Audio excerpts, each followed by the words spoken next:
UPAV, Universidad Popular Autónoma de Veracruz.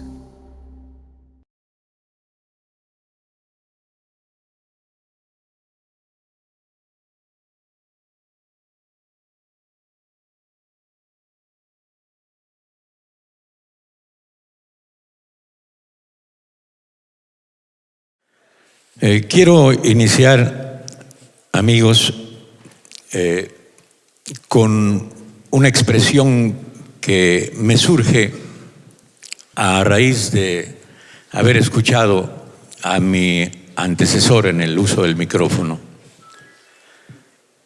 En realidad, ser profesor de filosofía es difícil y de derecho también. Y es difícil porque los tiempos, el espíritu del tiempo, como llamaba Dilthey, el gran pensador alemán, historicista, a los momentos en que la humanidad ha venido transitando en el tiempo. Y este tiempo, los tiempos actuales, no son, por cierto, muy propicios para la reflexión. Por lo tanto, es una época difícil para enseñar y para querer entender, comprender los conocimientos de esta índole. Es decir, vivimos tiempos de urgencias, de inmediatez. El tipo de vida que hoy, a partir de la modernidad, y estamos en un momento en que parece que termina este carácter de la sociedad contemporánea, pero no sabemos que se inicia al tiempo que concluye una época, a lo mejor, obviamente, con esperanza y con optimismo pensamos en que el futuro sea mejor, para que el hombre sea mejor, para que se humanice la condición de la vida en este planeta, pero no tenemos nada seguro. Lo que sí tenemos seguro es que vivimos una sociedad compleja, difícil, en donde parece ser que la deshumanización, la degradación, la descomposición de la vida social, de la vida en general del hombre, parece que va a continuar. Por lo menos eso es lo que visualizamos por lo que acontece en estos momentos. Pero mantenemos la esperanza de que el futuro no sea como el presente desde el punto de vista de lo que aspira todo ser humano en el transcurso de su existencia. Pero fuera de este optimismo, la realidad es muy dura y tenemos que aceptar que los tiempos no son propicios para la reflexión. Y dice un filósofo al respecto, un filósofo contemporáneo, que la sociedad actual ya no piensa, compra. Es decir, vivimos tiempos de consumo, de producción, de urgencia, de inmediatez, para satisfacer las necesidades del orden físico, del orden material, y que normalmente jamás satisfacemos en lo general. Vivimos una compulsión por tener, una compulsión por poder y por resolver los problemas de la inmediatez de la vida, pero no nos detenemos a la reflexión. Estos son rasgos de la vida actual. Y con fundamento en lo dicho, quiero decirles que pues esta exposición de su servidor probablemente no resulte atractiva ni interesante, probablemente sea un poco cansada, pero voy a tratar de que no lo sea. A propósito, me acuerdo de un cuento que leí por ahí en un periódico que trae una sección cómica, que llega un paciente con un doctor, un psiquiatra, y le va a plantear su problemática y le dice, pues no puedo dormir, tengo problemas de ansiedad, etcétera, etcétera, las características del enfermo, del neurótico o del enfermo por fenómenos psicóticos. Y le pregunta el médico, señor, ¿usted no ha notado que cuando duerme habla? Y dice el paciente, no señor, no doctor, lo que he notado es que cuando yo hablo los demás duermen. Él se dedica, y su profesión era la de ser profesor de filosofía. Entonces, dormía a los alumnos. Pero bueno, esto lo digo para que con esto se tenga la bondad de escuchar y se trate de dominar tal vez el impulso natural de dormir cuando alguien habla. Quiero no ser muy formalista en mi responsabilidad de exponer el tema. El tema, ya lo anunciaron, es la importancia de la filosofía en el derecho. Y quiero por ello decir que voy a leer una síntesis, pero no lo voy a hacer al inicio, lo voy a hacer cuando considere prudente, desde luego antes del final. Al inicio lo que quiero es continuar exponiendo con absoluta espontaneidad de mi pensamiento, mi sentimiento y mi voluntad lo que hoy vivimos, lo que ahora es la cotidianeidad de nuestro vivir. Y quiero empezar por decir lo siguiente. Es verdad que la filosofía y el derecho son importantísimas disciplinas, si les podemos llamar así. Karl Popper no está de acuerdo con que se les denomine disciplinas, ni cree en la disciplinariedad, pero hoy estamos viviéndolo.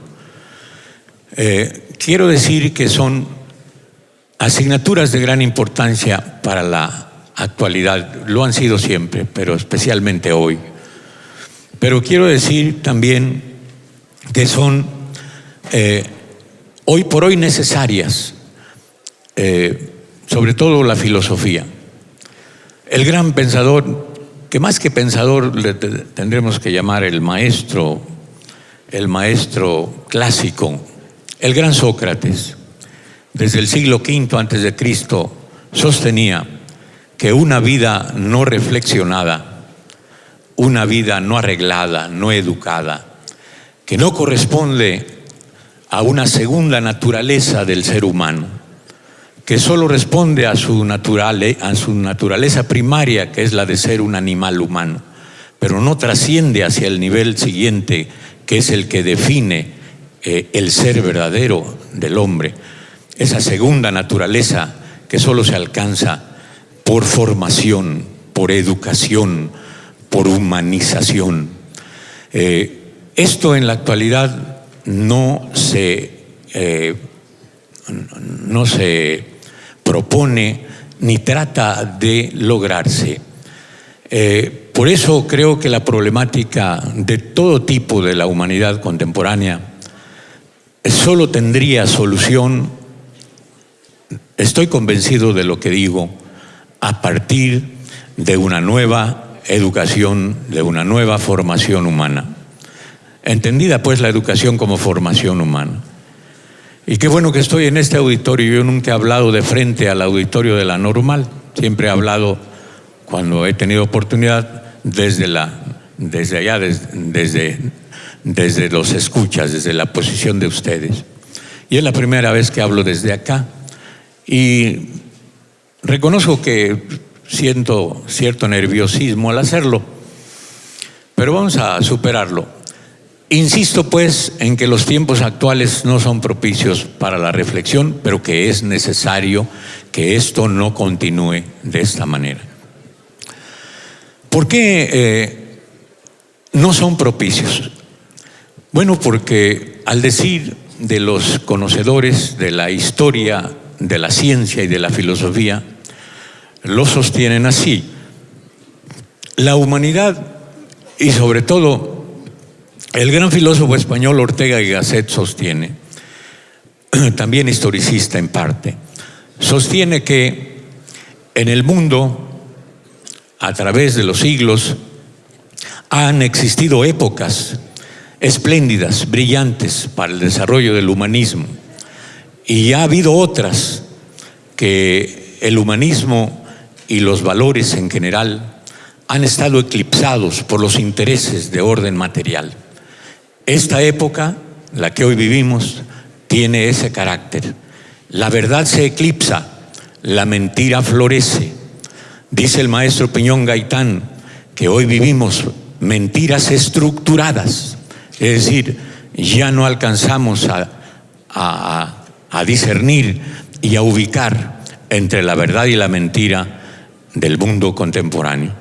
La mentira se ha estructurado y la verdad ya no se busca, porque cada quien acomoda sus intereses a la verdad que va de acuerdo con ellos.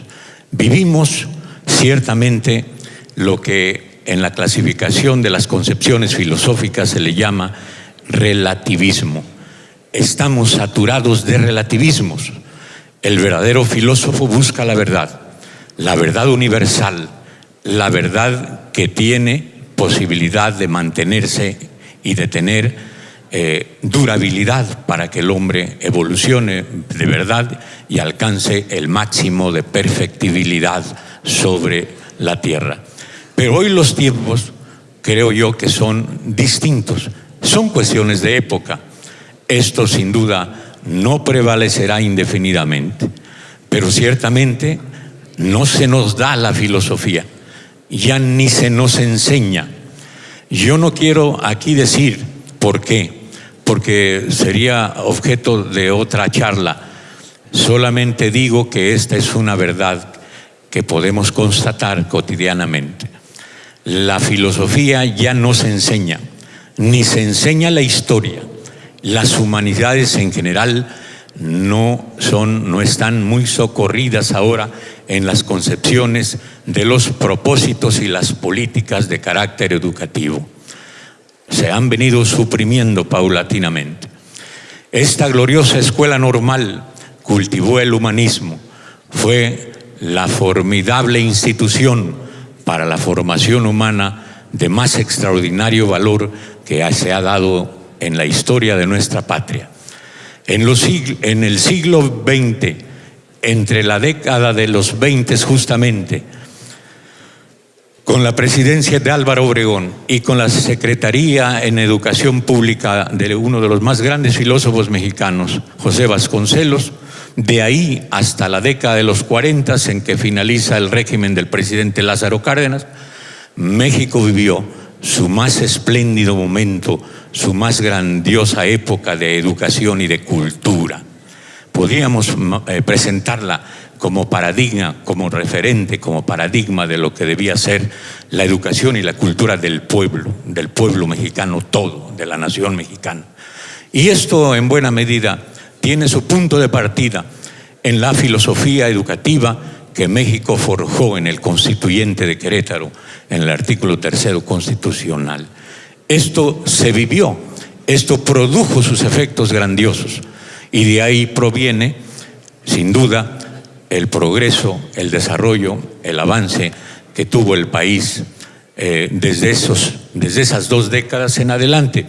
Pero todo esto empezó a declinar desde mi apreciación de 1940 en adelante, más específicamente de los 50s y 60s, en que México empezó a orientar la existencia como nación hacia intereses de orden ya no tan humano y de tan apego a los valores como la verdad, la justicia, el bien, la libertad, la democracia verdadera, la solidaridad, etcétera, que son valores de orden filosófico, jurídico y político que empezaron a declinar y empezaron a instaurarse a partir de estas décadas otros intereses que responden a los afanes del progreso material, del tener, del poder y del placer, que son conceptos que van muy de acuerdo con estos objetivos del llamado progreso moderno.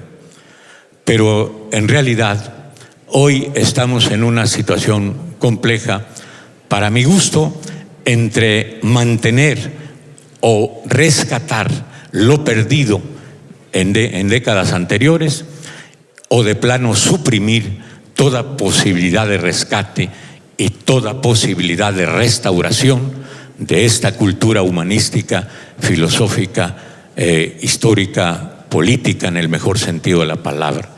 y estamos ahora pues saturándonos de una realidad que ha ubicado al hombre en una conflictiva muy tremenda, no solo en el terreno de la delincuencia que estamos viviendo actual, sino en el terreno general de la deshumanización y de la degradación en todos los órdenes, empezando porque los efectos de esta civilización moderna, que desde luego no es moderna porque la tengamos en el momento, viene desde el siglo XVII, XVIII en adelante, pero tiene su apogeo en el XIX y el XX.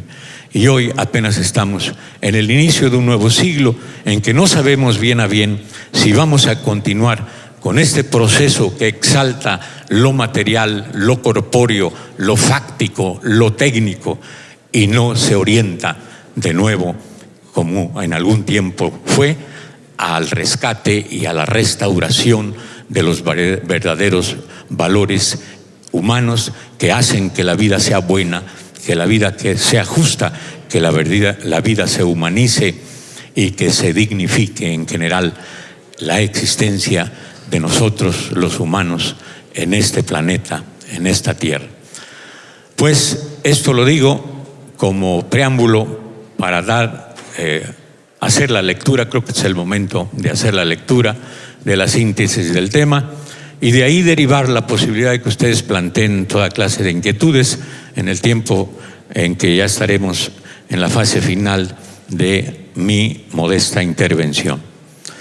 Voy a dar lectura pues a esta breve síntesis y después espero sus preguntas, por supuesto, que es lo más importante. Y si no sus preguntas, sus comentarios, sus opiniones, sus puntos de vista.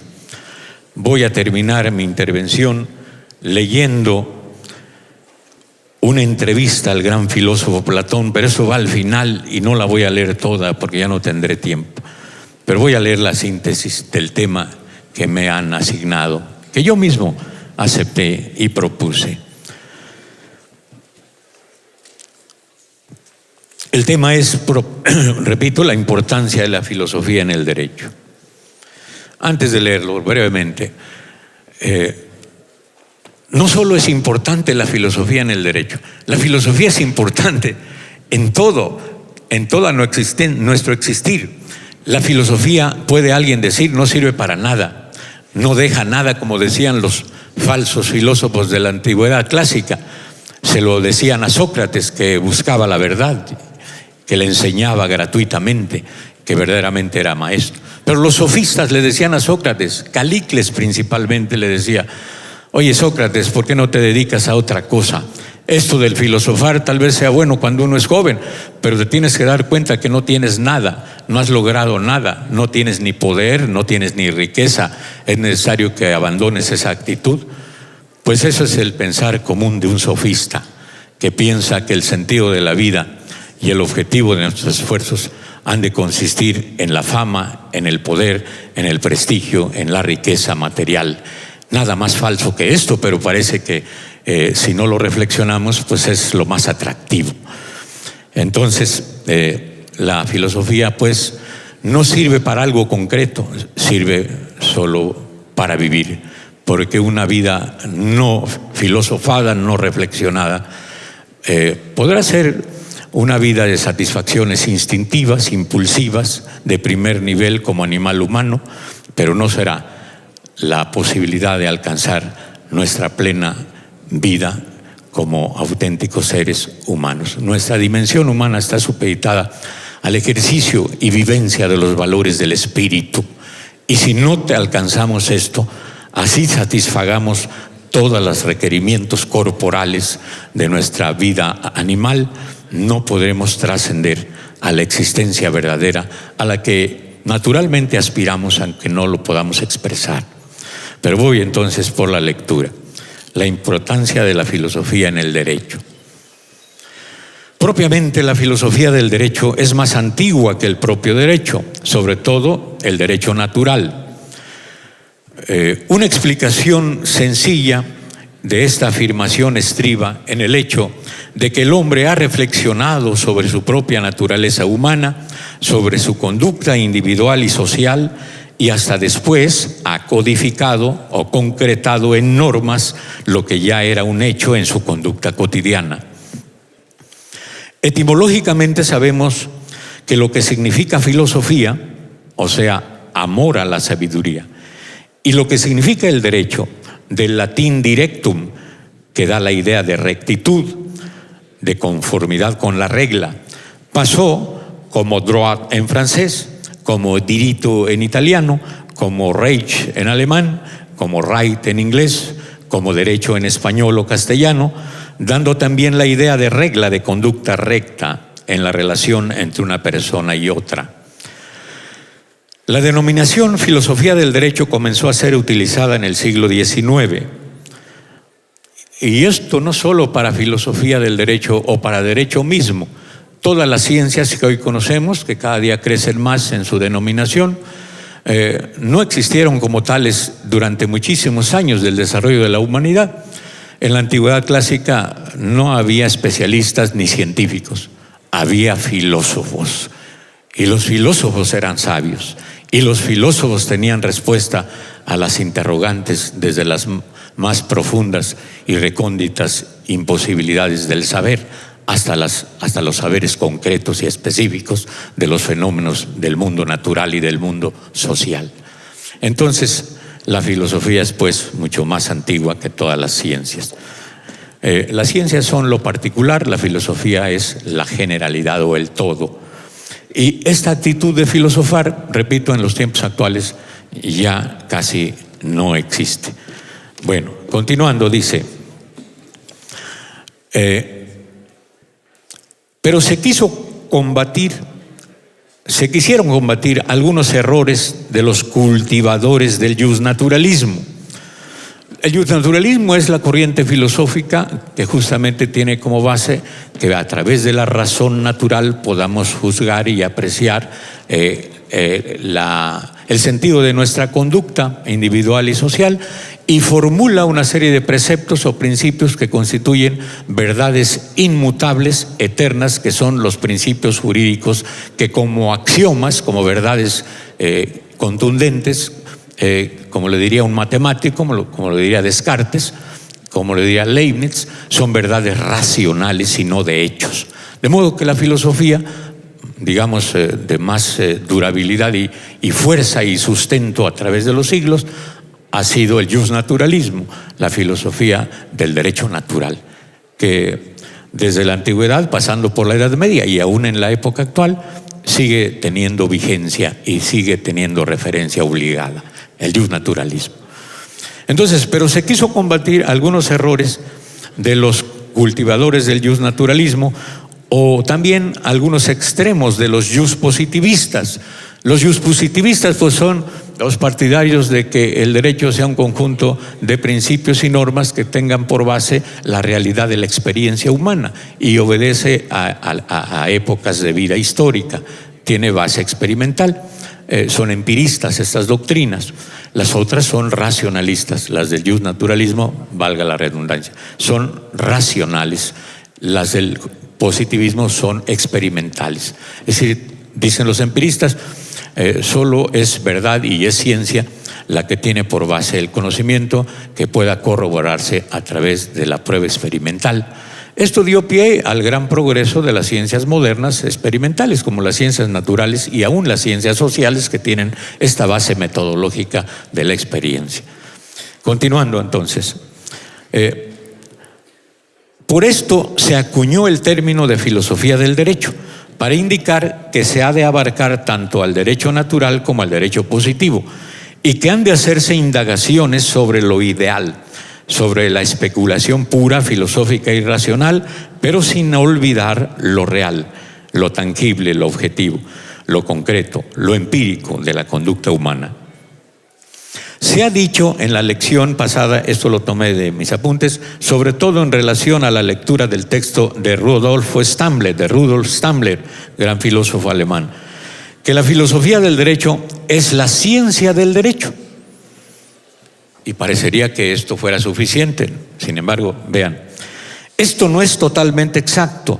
Según lo que resumimos de la postura de Villoro, sobre todo, Si el derecho es una ciencia, por ser un conocimiento sistematizado, metódicamente fundado, de una esfera de objetos que llamamos conducta humana, socialmente normada o regulada, a la filosofía, que tiene por objeto al mismo derecho, le podríamos llamar con toda razón metaciencia, o lo que es lo mismo, una ciencia de la ciencia del derecho.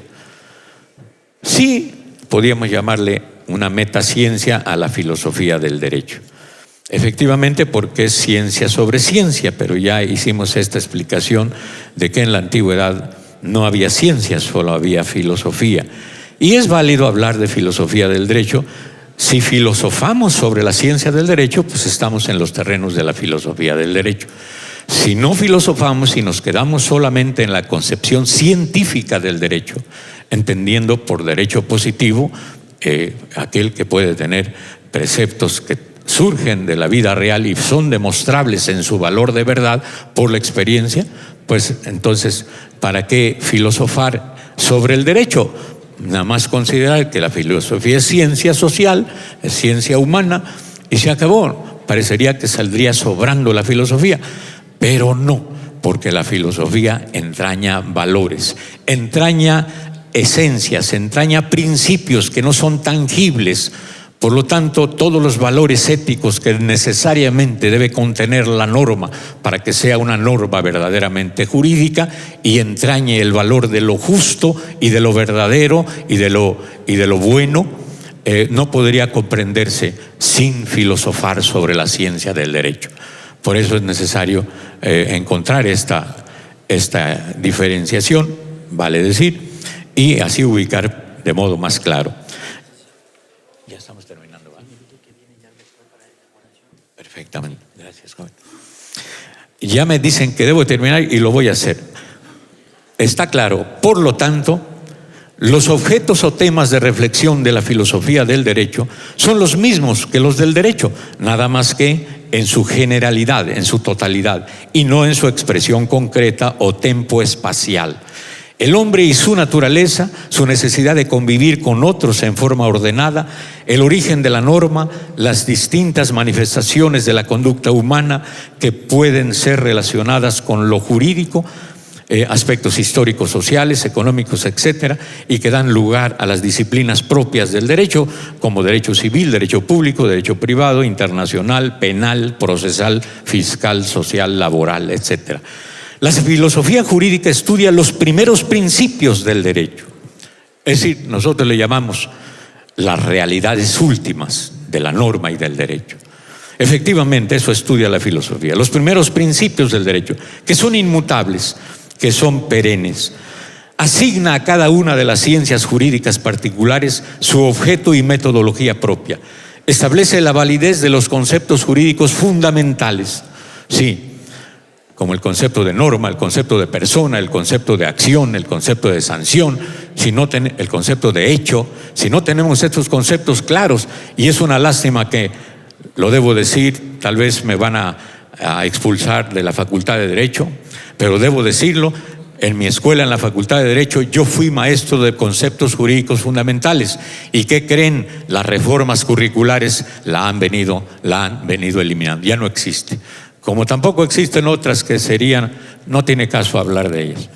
Pero eso refleja que la filosofía no se da, ¿me explico? No se nos está dando como debiera, como verdad universal, como verdad no relativista o no relativa, sino como verdad universal. Entonces, concluyo lo siguiente. La filosofía jurídica estudia los primeros principios del derecho. Asigna a cada una de las ciencias jurídicas particulares su objeto y su metodología propia. Establece la validez de los conceptos jurídicos fundamentales, aquellos que son comunes a las distintas disciplinas jurídicas, pero también aquellos conceptos jurídicos morales, sociales, etcétera, que forman parte del derecho natural o del derecho positivo y que tienen validez universal. Y por último, con este párrafo termino, y aquí digo todo, no lo digo yo, lo dice un sabio del derecho, que es el gran maestro uno de los maestros más respetados y más seguidos por los que enseñamos filosofía del derecho, el maestro Rafael Preciado Hernández, junto con Eduardo García Maínez, que es el otro filósofo mexicano más extraordinario. Tenemos suficiente los maestros que podamos para poder dar la materia de filosofía del derecho. Dice Rafael Preciado Hernández: así como es indispensable a la vida humana contar con una filosofía, contar con una tabla de valores éticos, al grado de que la vida humana no se explica sin esa tabla de valores que afortunadamente todos los hombres poseemos. De modo semejante, la vida jurídica no tiene sentido, carecería de verdadera significación si no se relaciona con esos valores, pues la vida jurídica es parte de la vida humana, como es la filosofía jurídica parte de la filosofía general. La filosofía del derecho es, pues, a la vida jurídica lo que la filosofía general es a la vida del hombre. Bueno, el tema se llama Conversación con Platón. Esta es una lectura de apoyo que yo me permití incluir en este manualito que me sirvió de mucho cuando di la materia de filosofía en el bachillerato y que elaboré para justificar mi ocio durante un año cuando ejercí mi año sabático. Pero no les voy a leer toda la entrevista, nada más los últimos párrafos, ya no daría tiempo. Pero uno de los alumnos de Platón le hace una entrevista para una revista que se llama Ónfalos. Ónfalos es un sitio que ubicaba en el centro del templo de Delfos, a donde se iba a escuchar la posibilidad del conocimiento del futuro en la Grecia, en Atenas, en la Grecia clásica. Entonces la entrevista de Platón se la hace Eutrión, uno de sus discípulos que más amaba, y Platón ya está a punto de morir y precisamente lo va a ver a su domicilio y ya está por cumplir 80 años y muere finalmente Platón, pero esta es la última oportunidad de escuchar su palabra y su saber. Y dice, esa es la última pregunta de la entrevista. Eutrión, por último, maestro, ¿qué diría a los jóvenes lectores de nuestra revista Ónfalos?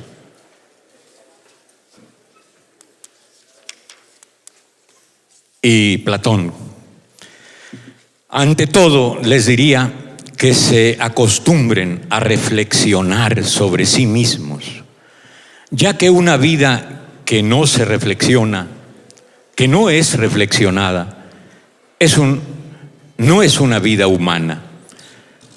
Si lo hacen, descubrirán en su interior una necesidad de verdad, de belleza y de bondad que la sociedad y sus pasiones intentan acallar.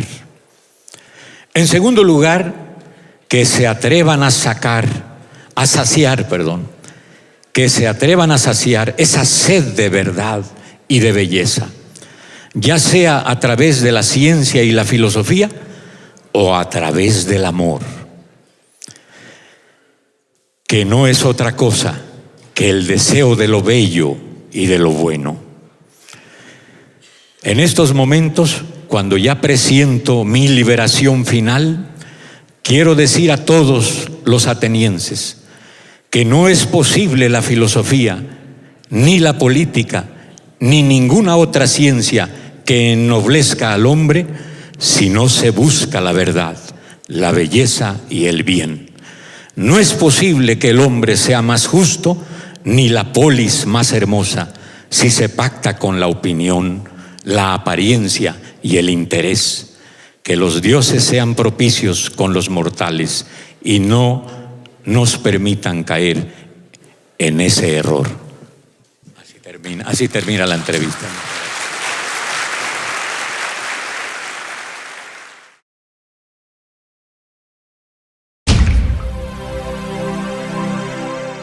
UPAP, Universidad Popular Autónoma de Veracruz.